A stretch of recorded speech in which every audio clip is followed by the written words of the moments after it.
Welcome to Pindar Poetry. We hope you learned something new.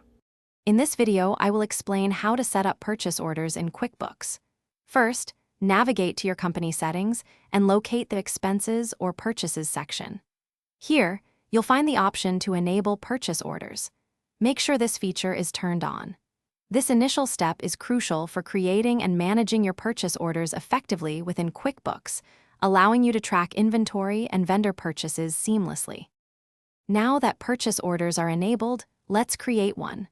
Go to the Vendors menu and select Create Purchase Orders. Choose the vendor you're ordering from. Then, add the items you need, specifying the quantity and cost for each. You can also include a customer job if the items are for a specific project. This ensures accurate tracking of your inventory and expenses. Once your items arrive, it's time to record them.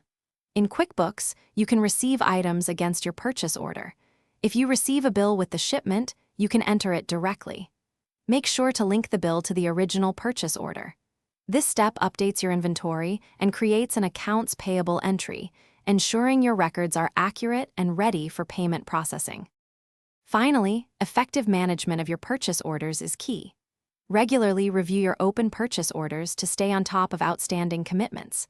Once an order is fully received and billed, QuickBooks will often mark it as closed automatically.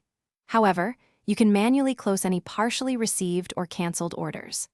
This practice helps maintain accurate inventory and financial records, providing clear insights into your purchasing workflow. Thanks for watching. Consider subscribing if we helped you.